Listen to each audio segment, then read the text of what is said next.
चीन के बीच में युद्ध हुआ था, उसमें अपने एक चोटी थी, उसका नाम था रेजांगला, उस पे इंडियन आर्मी बैठी हुई, दूरबीन लगा के नीचे देखा, तब पता चला पूरी एक चाइनीज ट्रुप, पूरी एक चाइनीज बटालियन उस चोटी पे कब्जा करने के लिए आ रही है। लगभग 1200-1300 चाइनीज फौजी। मेजर के पास फौजी कितने? 120। तो मेजर ने अपनी पिछली जो चोटी थी, जो पिछली बैरक था, पिछली जो चौकी थी, वहां पर फोन किया और फोन करके कहा भाई हम यहाँ पर 120 है केवल, नीचे से 1000 से अधिक लोग चाइनीज कब्जा करने के लिए आ रहे हैं, प्लीज सहायता भेजो, खबर भेजो, हमें सहायता भेजो। पिछली चौकी जो थी उसने समाचार दिया कि हमारे पास भी ज्यादा फौजी नहीं है, इसलिए हम आपको सहायता नहीं भेज सकते, इसलिए आप अपने 120 सैनिकों को लेकर हमारी वाली चोटी पे आ जाओ, ये वाली खाली कर दो, भले चाइनीज कब्जा कर ले लेकिन इसको खाली कर दो, आप वापस कर दो।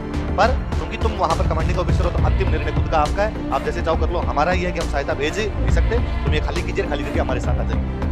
मेजर ने अपने सैनिकों को बुलाया और सैनिकों को बुला के मेजर शैतान सिंह ने कहा कि भाई नीचे से इतने लोग आ रहे हैं, हमने दूरबीन से देखे अभी, अपने एकदम कम लोग हैं, पीछे वाली चौकी से अपने को कोई सहायता नहीं मिल सकती, पीछे से अपने को निर्देश ही है कि अपने चौकी खाली करके जा सकते हैं, पर मेरा ये मन कतई नहीं मानता कि मैं मेरी चौकी खाली करूं, मैं मेरी जगह खाली करूं, मैं वापस आऊं। लेकिन मैं आप पर कोई दबाव नहीं डालना चाहता, यदि आप में से कोई यहाँ पर नहीं रुकना चाहता वो जा सकता है, उसको किसी प्रकार की कोई भी सजा मिलेगी, पर फौज में ये उसूल है कि साहब ने कह दिया तो कह दिया, बाद में पीछे हटना।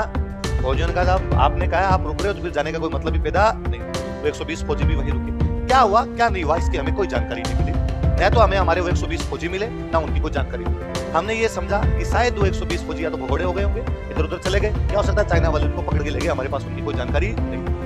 चाइना ने युद्ध शुरू किया था 1962 वाला, युद्ध शुरू किया, इतने में युद्ध शुरू होने के थोड़े दिनों बाद में बर्फबारी शुरू हो गई, हिमालय में उस साइड में स्नोफॉल होना शुरू हो गया, जैसे बर्फबारी शुरू होती है चाइना साइड के रास्ते बंद हो जाते हैं, रास्ते बंद होते हैं, चाइना युद्ध बंद कर, चाइना अंदर घुसा था, चाइना युद्ध बंद करके वापस निकला। आप ज्योग्राफी पढ़ते तब आप पढ़ते हैं कि हमारे हिमालय क्षेत्र में कुछ जनजातियां रहती है जो बर्फ जब गिरती है तब मैदानों में आ जाती है, बर्फ जब पिघलती है तब वापस ऊपर पहाड़ पर अपने पशुओं को चराने के लिए जाती है। एक बार ऐसी कोई जनजाति का एक बंदा अपने पशुओं को चराने के लिए रेजांगला की चोटी पर गया, उसने जाके देखा लाशें चारों तरफ वहां पे डेड बॉडीज, वो भाग कर नीचे आया, इंडियन आर्मी को उसने बताया कि ऊपर लाशें पड़ी। इंडियन आर्मी जाके जब चेक किया तो 120 अपने वाले 1340 सारे मरे हुए, 120 लोगों ने 1300 मार दिए। इसलिए जब आप लता मंगेशकर का गाना सुनते हो ए मेरे वतन के लोगों, उसमें एक लाइन है, एक ने 10 को मारा, 120 into 10 1200, तो वो रेजांगला की लड़ाई की बात है। एक ने 10 को कहां पे मारा? तो रेजांगला के अंदर मारा था। रेजांगला में वो जो मेजर थे, उन मेजर का नाम क्या था?